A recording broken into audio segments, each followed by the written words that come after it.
Hello and welcome to today's episode of the Work at Home Rockstar podcast. I am talking to Mr. Accountability today. We're talking to Coach Kyle, and he's with Blue Shirt Coaching. And how he helps people is he helps people to be more, do more, have more, and give more. Excited to be rocking out today with you, Kyle. Are you ready to rock? Yeah, let's do it, Tim. Thanks for having me. Awesome. So we always start off here on a good note. So tell me a story of success in your business that we can be inspired by. Yeah, I had a family business approach me and say they wanted to double their business within the next couple of years. That just the stated flat out, we want to double our business. And that's really exciting because it's super clear and not everybody has clear goals. And so that No. makes them stumble. But this family was really clear. They're a mom and pop place that have been around for, geez, I think he was doing it when he was 16 and he's almost 60, right? So they've been cleaning carpets for a long time. And they want to retire, and there's a lot of things going on. I don't want to give too many details because it might reveal who they are. But we started in the beginning of the year, and their business is now 30% bigger than it was at the beginning of the year, right? And so most of that is tied to being more efficient with their systems, Mhm. being more efficient with their time and the way that they schedule appointments. They've raised their prices just a little bit, but they've also done a lot more referral requests, and they're doing social media things. They're requesting more reviews. They're doing some call follow-up stuff, some online scheduling. All that is new to their business, and as a result, they've grown, like I said, that 30%, but it's at a pace that they can manage even when they're in their 50s and they're the only two that are doing anything. So now I'm convincing the gentleman that's running the business to start considering just maybe you should hire someone to help you with the physical side of things.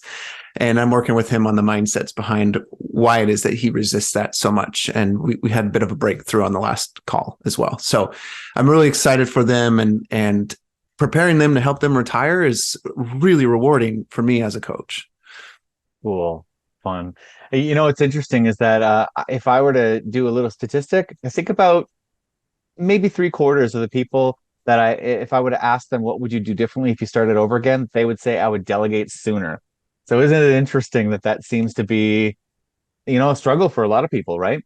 Yep, that's my answer. If you were to ask me, I'd say the exact same thing. And I'm doing it way better now, but I wasn't a year and a half ago. Yeah. Yeah, but we seem to have blocks. A lot of entrepreneurs have blocks to that. Do you have any insight into why we tend to have these blocks and delegating? Sure. I think a lot of times we don't know what it is that we actually are doing. So we're not truly aware of our systems and our own processes. So when we go and think about bringing someone else in, we're not even sure what we would actually hand to them because we haven't dialed in our own processes to be able to say, okay, this is the procedure to when it comes to generating leads, or this is the procedure when it comes to our social media, or this is the procedure with XYZ. And since you don't know that, it's pretty intimidating to bring someone in and then just kind of fly by the seat of your pants to give them work to do.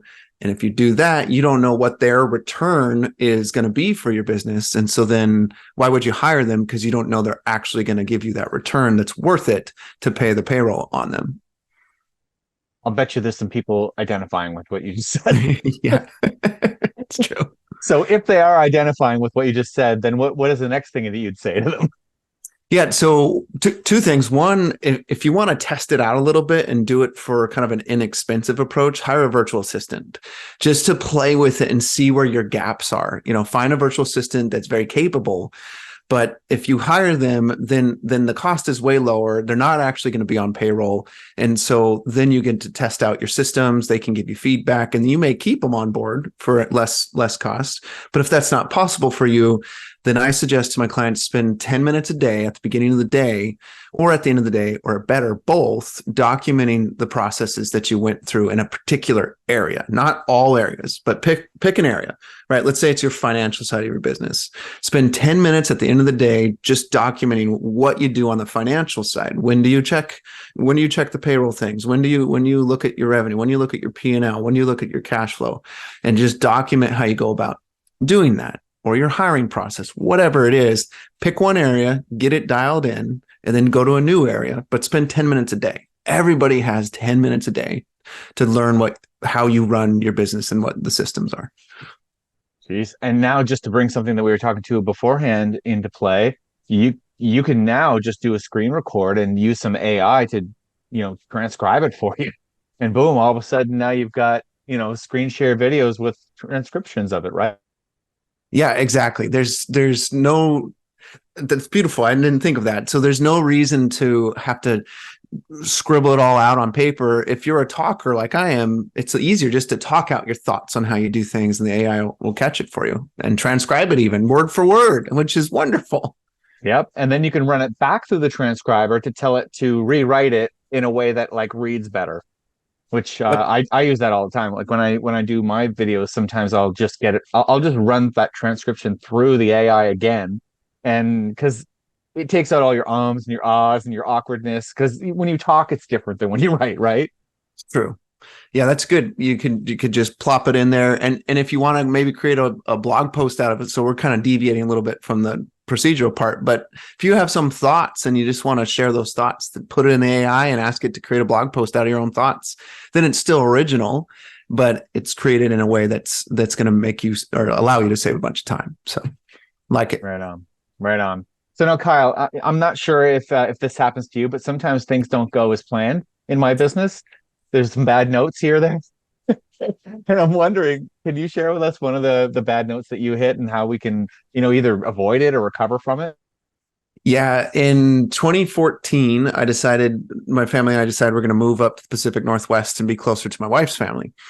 And the goal was to come up here. My wife's a nurse, or was a nurse, and she could get a job easy, right? So she did. She got a job easy, and that was great for our family. But I'm living with my in-laws, and I can't find a job. I worked in a men's mentoring program for 10 years prior. I had helped double the income of the business that supported the program. I'd managed 20 people at a time. I'd run a pet resort. Like I have experience. I applied to 50 jobs, 50 jobs before I got an interview. And when you're sitting at your father-in-law's house for 4 months, not generating any income, feeling like a loser, that teaches you a little bit about yourself and your persistence. And I definitely felt like a failure at that time. But it introduced me ultimately into a job in an HR profession that opened the door to disc assessments, which opened the door to some income through workshops, which then made me go, oh my gosh, I can make money doing this. What if I coached people too? And then here I am. So that failure was substantial in my life for sure. And it really beat me up quite a bit, the confidence. But it turned things around ultimately in my life in a significant way.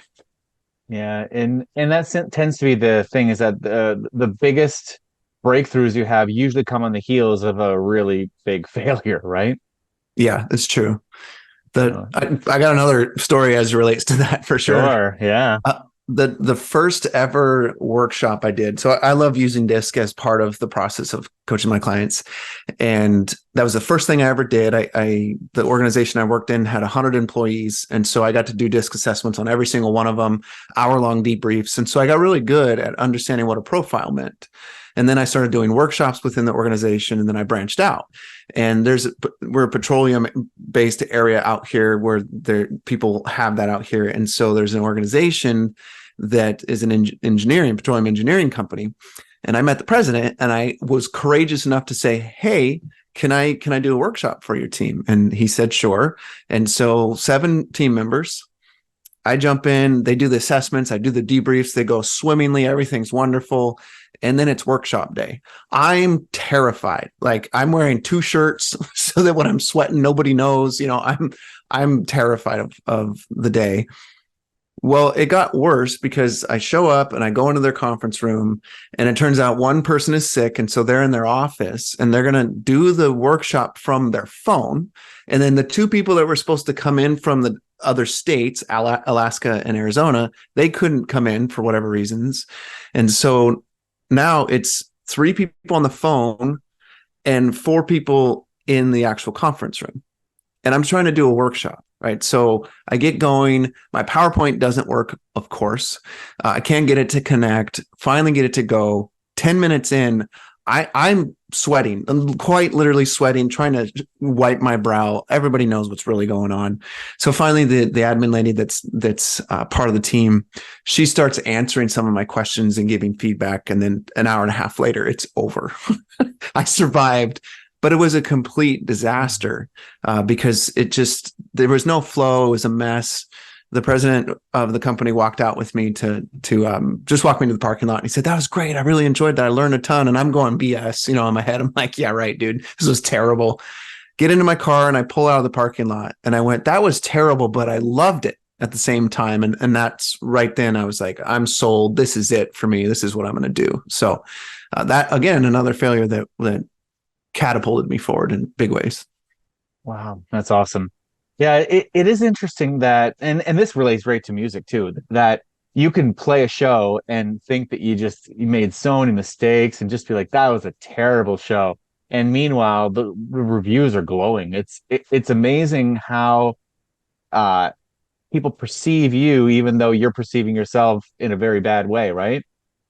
Yeah, and I think a lot of that's our own mindset, because if we could synergize that, if we could go in with that level of belief that you're going to be successful in that concert, you're going to be successful in that presentation, in my case, a workshop, that tweaks your own approach, and then it's going to make it even more successful for the people that you're leading or that you're singing to, right? But Yeah. if you don't, you're actually depriving them of a better experience. When we go in doubting, or when we go in thinking that, well, I'm not good enough for this crowd, or I'm not good enough for this audience of people that I'm going to speak to, we're depriving them of a better performance or a better workshop. And that's a disservice to them and obviously to yourself. So, the simple answer is picture it. Picture the success of it in your mind before you even do the performance or do the speech. And you're likely going to have a different experience, a different result for yourself and for them.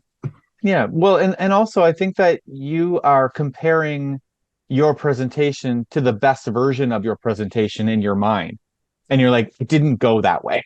It was supposed to go this way, it went this way. But regardless of that, as long as you know your topic, I mean, as long as you know the song, well, Yep. then they're not going to know the difference because they didn't see that best version of the presentation that you could have done.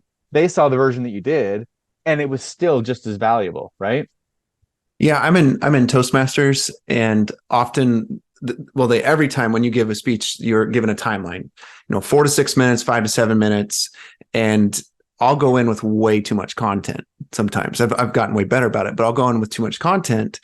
And what people don't know is that I have 5 bullet points, but I only shared 3. And I think that's what we need to realize, that people don't know what was going to happen. It's in your head. And so if you just let that ride, it's not that big a deal because they have no clue. Yeah, I would agree 100%. And same thing with playing a show. You might have a set list with this many songs. You do the ones that felt right to you at that moment, which Yeah. is probably what you do, right? You have all this content. How do you choose which content to do? Probably the stuff that was resonating, right? Yeah. Yeah. When it's kind of an intuitive moment too, right? You're going, no, that's the song to play. Oh, that's what the audience needs to hear. So that's what I'm going to share. Absolutely. So let's talk a little bit about practicing and getting good at what you do. Like, so I mean, you're doing presentations. How do you how do you tune it up? How do you get ready for this thing? Yeah, there's 3 parts, right? So there's the intro. We're going to talk music and we're going to talk messages, right? So there's the intro, and that has to hook. If you don't hook with your intro, whether you're selling something, whether you're marketing something on your website, whether you're giving a speech or workshop, if you don't hook on the intro, it's over. Like, people are tuning out, and you have 3 seconds to do it. So you gotta nail that, and then you got to continue to nail it every 7 seconds. I think is what the statistics show. You get the intro done, and then the next thing is get the conclusion done. And I am skipping the body on purpose. What's the conclusion? What are you going to do to make sure it sticks, right? You get their attention with the intro, and then how are you going to get it to stick with the conclusion that wraps everything back together so it makes it sing, if you will. If you get those two, the body's easy, because those two are dialed. The body of, or yeah, the main part of the music or the presentation or whatever, or the sale, whatever it is, that's going to be dialed. On the sales side of things, just very practically, one of the things that I recently learned was, don't end on the cost, end on the value. Like, what's the great value? End on possibility. And when my conclusion in my sales presentations for coaching became the possibilities. What are the possibilities if you work with me? What are the possibilities if you hire me to work with your organization instead of it costs X dollars to work with me? That's just like crappy ending. That's not very motivational. That conclusion shifted the way I did my body, if you will. It shifted the way I did the middle of the conversation. So that would just be a approach that I think has been fairly helpful for me. Hi, it's Mark Mawhinney from Natural Born Coaches, and I want to give two very big thumbs up to Tim Melanson and his Creative Crew agency. I have been using them for a long time, and I am 100% happy. They get the job done right, they're fast, and they let me focus on my business. I don't have to worry about anything. So again, I want to give them two very big thumbs up. I have no problem recommending them. I don't give testimonials for everyone because my name is attached to it, but I gladly do so for Tim and the Creative Crew agency. So use them, you won't regret it, and good luck. Love it. And then in the music world, yeah, I mean, you always start off on a song that you know extremely well, so that you're not going to be making mistakes. And especially in the beginning, like I've always found in the beginning of a show, there's a lot of weird distractions going on. You're just getting started, so people are going to be like maybe finishing conversations or walking around, like, so it's a little distracting. So you got to make sure you know what you're doing in that intro, right? And then the same thing with the outro, with the last song. You're not going to play the song that you just learned this morning. You're going to play something that's huge and everybody knows and everybody's singing along, so that you can walk away from that going like, all right, I'm done. Right? So it sounds like similar to what you do too. Yeah, and I think the equivalent, to give a real practical idea here, the equivalent would be the intro, starting it when you're doing a sales presentation, or you're trying to start a meeting and get everybody's attention. You start it with a question. An open-ended question that's related to the topic that you're going to be focused on. That basically hijacks the mind of the people that you're working with, right? They can't help but hear that question, and their mind has to go down that path because that's the way it works. And then if you end with the same concept of a question, maybe the same question you asked at the beginning, but now they have a much better answer because of what you did in your presentation or your conversation, then that's a great way to conclude too. So very practically, what's a great question you can ask of your audience? And I'm sure you could do that in musical form too, right? There's probably a beautiful way to do that in musical form that I don't understand, but you probably could do it. I'll probably have to think about that. Yeah. How do you start with a question, eh? It's a good thought though. And I do know that starting off with a question is a great way. I mean, I do that even when on websites, you have to have a question, very, very quickly, because that's what you're trying to connect with. You're trying to figure out if you can get into their heads, right? Yeah. I mean, my website literally says, what would you do with 20% more courage? What would you do with 20% more confidence? What would you do with 20% more freedom? So it just says that, and it flashes through confidence, freedom, and courage. So I want people to know that if you work with me, I'm going to be asking you questions that really challenge your thinking, but at the same time, will move you forward if you just take a moment to consider the question. And so just going to my website, you get value. Cheap pitch there. Perfect. So we talked a little bit about AI earlier, but is there any other tools? What tools are you using to get success in your business? Yeah. The two primary tools that I use, let's see, the three primary tools that I use that are like indispensable to me. Obviously Google, and I need to use, the calendar. That's one of them. Another one is Calendly. So Calendly is huge for me because I use it a lot to automate conversations with people, or to automate starting of conversations. And when I had my podcast, all I did was send them that link, and it took them through everything and anything they needed to know and prepared me 100% for my shows. And that saved me loads of time. And I do the same with like, what do you call them? Free consultations, right? And then not free networking, but networking conversations. That really helps. But the one that I want to camp on is Todoist. Have you heard of Todoist, Tim? No, I haven't. Okay, so Todoist sounds like a to-do list, right? Because that's what it is. And it's primarily for the solopreneur. You can do it with teams, and my wife and I exchange, assignments and stuff with each other on there. But it's really primarily for the solopreneur, at least in my opinion. And it's an app that allows you to to create projects or the things that you're focusing on in your business, and put in the things you want to get done and give them due dates, give them reoccurring things, add comments. I mean, I even use it as my CRM, because you can have it have a view like CRMs have. And so I put the people's name in there, the link to their profiles, and comments about our last conversations, et cetera, et cetera.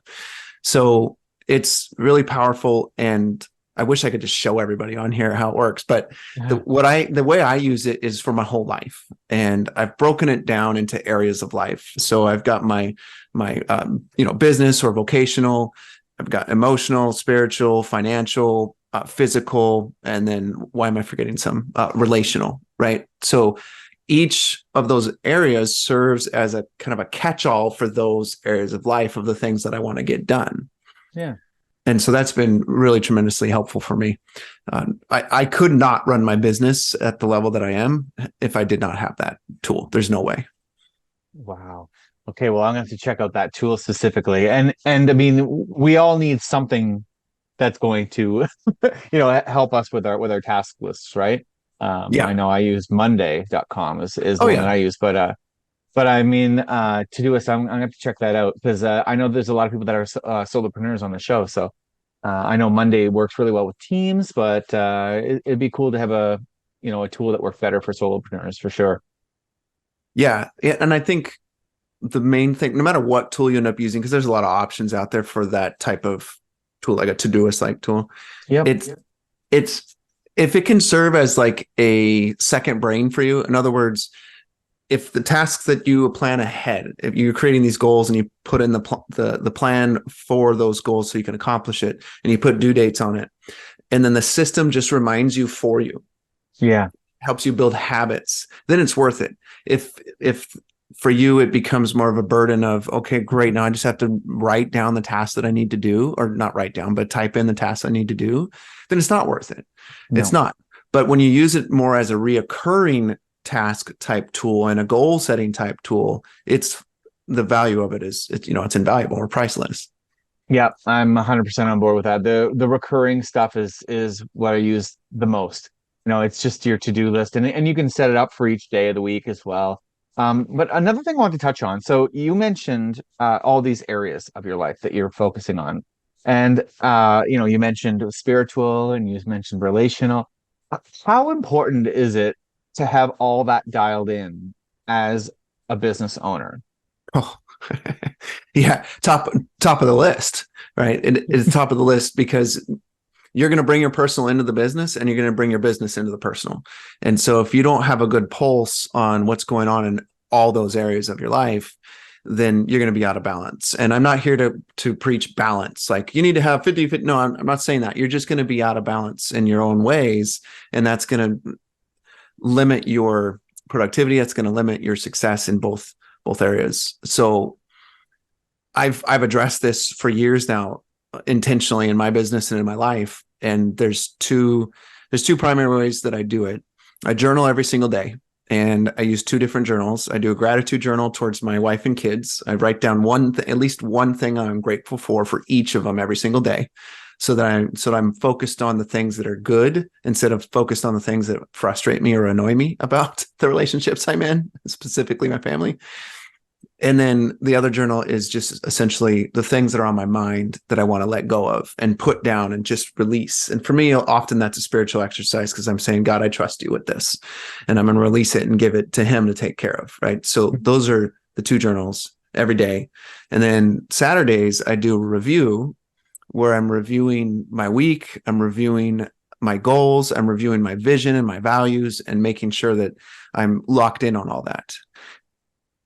And then there's a third part to that, which is something called a MOLO. Have you ever heard of a MOLO, that acronym, before? No. So I do a MOLO, which stands for more of, less of. And Oh yeah. Okay. Yeah. So every Saturday I'm usually on the couch and I'm sitting there going, okay, what's the one topic I want to focus on? All right. So I picked that one niched or nuanced topic, and I go, what should I do more of? What should I do less of? What should I keep doing? What should I start doing? What should I stop doing? And doing that, I've been doing that for years, and having, first of all, digital record of that so I can look back, and then having that as a way part of my review on Saturdays has been really, really helpful for me because it's like its own coach for me. That those questions serve as a coach, and it's a wonderful way to end your week, to be reflective, but also to press forward into the next week. Wow. And it's this is so important. However, I think that a lot of people think it's counterintuitive because they think, okay, I need to increase my sales. So you kind of push on that area, right? Try to increase the sales. But meanwhile, you don't have any balance in any of the other parts of your life. And so, this is not the first time that I'm sure that someone who's listening to this has heard this, but sometimes the best way to move forward is to focus on your life as a whole. Sometimes it's better to take a break. Right? Sometimes it's better to spend some time in nature. Sometimes it's better to spend some time with your family. That can actually lead to more sales, can't it? Or 100%. Yeah, I have a client right now that's struggling with. He's really demotivated because his work isn't rewarding him as much as he wants it to, right? So he's not getting the sales as quickly as he thinks he can, and I know that he can, and so that's real frustrating for him. And so his level of motivation is just tanked. And so he sent me a text message last week about that. And I took a whole day to think about how do I want to respond to him, because we don't have a coaching call until I think later this week. But I wanted to respond to him, but I didn't want to give him some flippant answer. And so I took a day, thought about it, and then I responded. I said to him, what is one little tiny thing you can do, one little step that you can take that you don't normally take? What's the little tiny thing that will move you forward? What is that thing? Right. So that's pretty straightforward. Typically, that's pretty easy to figure out what's that little thing, because that's the beginning of the momentum, right? That's that spark. And so I wanted to help him get a spark. And then I said, now I want you to think real big picture. And I want you to think about something that you can do that's adventurous. What's something that's outside of your norm that's really adventurous? And I said to him, because I want you to get perspective, right? Do something adventurous, maybe physical, that's different than you do usually, and give yourself some adventure and some perspective.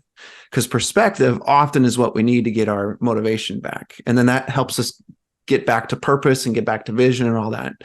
But we need to get out of our norm in order to get there. So maybe you do need to jump out of an airplane to get perspective, for example, quite literally to get perspective. yeah. Or whatever thing fits you that's going to push you to help get perspective. So that's what I suggested to him. So I'm excited to hear what ended up doing to get back on the path. Love it.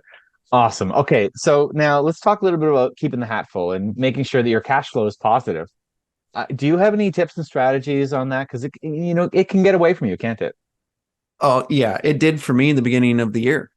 From 4 months, I just could not create clients. It was driving me nuts. I couldn't figure it out. And in retrospect, I had to rebrand. So part of it was that, but it was also, I don't think I was doing the smart things. And so for me in my business, I need to create conversations, because when I create conversations, I create clients. And how do I do that? I'm posting on social. I'm posting on LinkedIn, which I see as something different than social. It's like a different animal altogether. And whenever people engage with me on there, I reach out to them directly. If you like something of mine, I'm going to figure out who liked it, and I'm going to reach out and say, hey, what were your thoughts on my post? I appreciate that you liked it. And then if I get follow up from them, then I'll continue to follow up with them. Right. And if I don't, then I might tag them again or nudge them again. And it's just being on top of those things. And as soon as I reach out to someone because they commented or liked something, I add them to my CRM and I put them on a drip. And it's not an automatic drip. It's a reminder from my Todoist list that says, hey, you reached out to this person about XYZ. In 7 days, reach out to them again if you don't hear from them, right? That's basically what the flow is. And that's been really helpful. And then secondly, I offered to do consultations for free. Like, if you're going to hire me to do coaching, I want you to get a taste, and I'm going to knock it out of the park. So you get that taste, and then it's easy for them to say yes to me. So there's a bunch of other ways, of course, because there's in-person stuff that I'm doing. But when it comes to social, that's what I'm finding is working for me and successful. But you can't get a sale unless you ask for the sale. So, and they got to know, like, and trust you to get there. And so that's been my path. It's been pretty successful. Wow. Yeah, you're very systems driven, aren't you? Yeah, because that's what allows me to be available 100% to my clients when I'm working with them. Yeah. Because otherwise I'd be stressed by all the stuff that's going on in my business that's not dialed in. And then I'm not with them. I'm not present to be of most or best service to them. And I've gone through seasons, of course, where that's true, where I'm not dialed in, but then I fix that and continue to up level the quality of service I provide, but also the quality of systems that my business has. Yeah, and you have to keep that in mind too, that things are going to kind of go up and down. And maybe you might be all dialed in and then all of a sudden you're not. And that's okay, right? Because it happens to everybody, I assume, right? Yeah, 100%. And that's where you have to have grace for yourself and like forgiveness and go, you know what? I ain't perfect. I do not have it all figured out. That's for darn sure. But this little dip is a beautiful thing, right? It's like when you feel like an imposter. To me, that's a beautiful thing because it says something is out of whack and you're feeling like a fake, which probably means that you're stretching yourself. So that's a wonderful thing.